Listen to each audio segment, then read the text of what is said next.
তো একটু আগে যে ব্যালেন্সটি আপনারা দেখলেন এটি আমার অ্যাকাউন্টটি জিরো হয়ে গেল, সম্পূর্ণ জিরো হয়েছে। কি কারণে জিরোটা হলো, কি কারণে লসটা হলো, সেই বিষয়টা নিয়ে আমি আপনাদের সাথে এখন আলোচনা করব। এ থেকে আপনাদেরও কিছুটা শিক্ষা হবে। তো এখানে দেখুন, আমি ব্যাকআপ দেওয়ার জন্য আমি প্রথমে $100 আমি দিয়েছিলাম ব্যাকআপ দেওয়ার জন্য। এটাকে আবারও ব্যাকআপ দেওয়ার জন্য আবারও ডিপোজিট করলাম নেটেলার থেকে। এখানে ডিপোজিট করার পর আবারও সেম অবস্থাটা হলো এবং তারপরে এখানে আবারও নেটেলার থেকে ডিপোজিট করলাম। লাস্ট পজিশন এই $1300 এখানে ফুল লস হয়ে গেল। এটা কী কারণে লস হলো বিস্তারিত আমি বলছি, অবশ্যই ভিডিওটি মনোযোগ সহকারে শুনবেন, তাহলে বুঝতে পারবেন। তো গতকালকে একটি অ্যানালাইসিস সিগন্যাল আপনাদের সঙ্গে শেয়ার করেছিলাম, সেই অনুযায়ী মার্কেট মোটামুটি ওইভাবেই মার্কেট গিয়েছে। তো গতকালকে আমি ট্রেডিং করেছিলাম, কিছু কিছু বিষয় আমি আপনাদের সাথে শেয়ার করব, যেটি আপনারা শুনলে আপনাদের এক্সপিরিয়েন্স হবে। আমার প্র্যাকটিক্যাল এক্সপিরিয়েন্স থেকে আপনাদেরকে বলছি। সেন্টিমেন্টাল এবং কনফিউজ কী জিনিস, সেই জিনিসটা যদি বুঝতে পারেন তাহলে এই ধরনের প্রবলেম পরবর্তীতে আর হবে না। তো গতকালকে আমি মার্কেট অ্যানালাইসিস করলাম এবং আমার টার্গেট অনুযায়ী গোল্ড মার্কেট ডাউন হবে, ফুল শিওর ছিলাম এবং মার্কেট ঠিক ডাউন হয়েছে এবং মোটামুটি 23-28 পর্যন্ত মার্কেট আসছে। এই মার্কেটে আরও ডাউন হবে, 2300 পর্যন্ত মার্কেট আসবে, এরকমই একটা ধারণা করেছিলাম। তো আমার অ্যানালাইসিসটা ঠিক ছিল। আমি এখানে সেল এন্ট্রিও দিয়েছিলাম।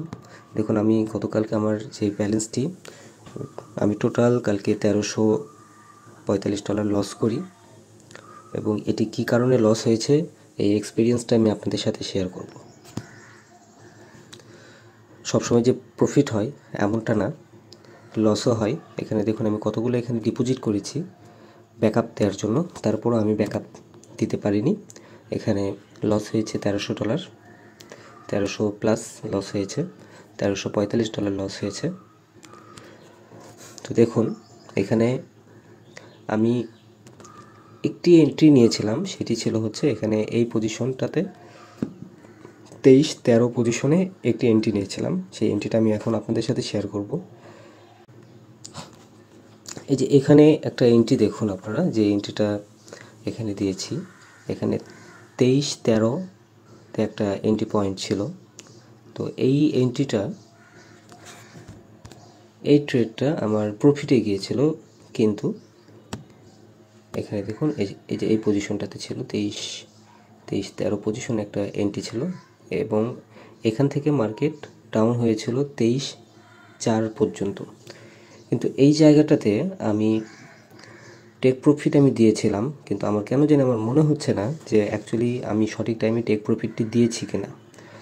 তো মার্কেট এখান থেকে ডাউনে আসছিল, ডাউনে এসে টেক প্রফিটটা হিট করে নাই, কিন্তু সাপোর্টে কথা বলার পর যেটা বুঝতে পারলাম যে টেক প্রফিটটি দিয়েছিলাম আমি পরে, মানে মার্কেট এখান থেকে যখন ঘুরে চলে আসছে তখন আমি টেক প্রফিটটি দিয়েছি।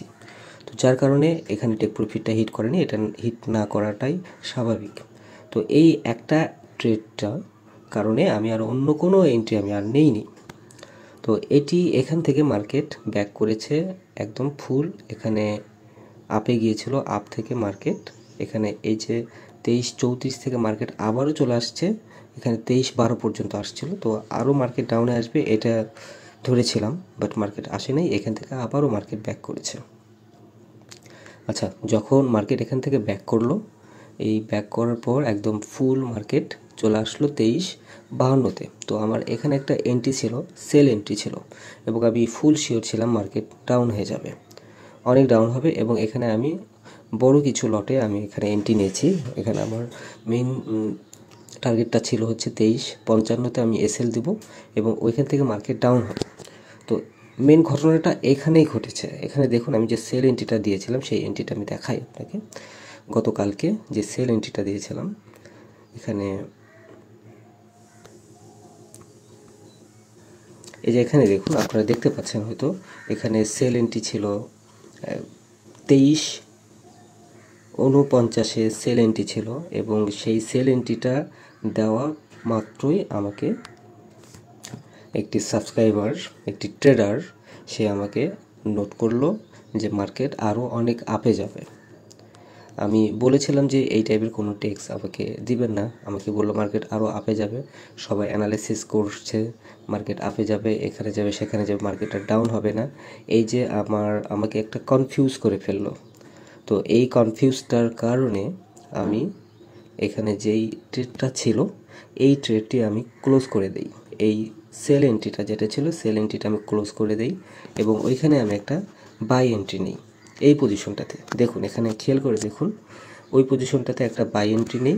এই বাই এন্ট্রি নেওয়া মাত্রই মার্কেট ওইখান থেকে ডাউনে চলে আসলো এবং মার্কেট যখন ডাউনে চলে আসলো আমি আবারও বাই এন্ট্রিগুলো নিলাম এবং বাই এন্ট্রি নেওয়া মাত্রই মার্কেট আরও ডাউন হয়ে গেল এবং এখানে একটা সেন্টিমেন্টালের একটা প্রবলেম ঘটে গেল এবং অবশেষে অ্যাকাউন্টে জিরো হয়ে গেল। এই অ্যাকাউন্টে একদম জিরো। তো এখন মেন ব্যাপারটা হচ্ছে যে এটা আপনার বেলাতেও হতে পারে, এটা আমার বেলায় ঘটেছে, এটা আপনার বেলাতেও হতে পারে। তো একটা মার্কেট যখন আপনি অ্যানালাইসিস করবেন নিজে থেকে, ওই অ্যানালাইসিসের বাইরে যাওয়াটা মোটেও ঠিক না। যদিও আমি বাইরে যাই না, কিন্তু এমনভাবে আমাকে টেক্সটটা করেছে সেটার কারণে আমি ফুল কনফিউজ হয়ে গেছি এবং কনফিউজ হওয়ার কারণে এই ক্ষতিটা হয়ে গিয়েছে। তো এই হয়েছে ব্যাপার। গতকালকে এটা অনেক বড় একটা লস হয়েছে। তো কেউ এভাবে ট্রেডিং করবেন না। আমি একটু রিস্ক নিয়ে ট্রেডিং করেছি গতকালকে, আর রিস্ক না নিলে প্রফিটও খুব বেশি হয় না। তো এটা অনেক বড় একটা লস হয়েছে। তো সেন্টিমেন্টালটাকে খুব স্ট্রং রাখা উচিত, যদিও এটা সবার ক্ষেত্রেই উচিত, এটা আমার ক্ষেত্রেও সবার ক্ষেত্রেই, বাট এই জিনিসটা আমি করতে পারিনি। তো ধন্যবাদ সবাইকে। আমি ভিডিওটি শুধুমাত্র শেয়ার করলাম আপনাদেরকে একটু সাবধান করানোর জন্য। তো আপনারা যারা ট্রেডিং করছেন তারা সাবধানে ট্রেডিং করবেন।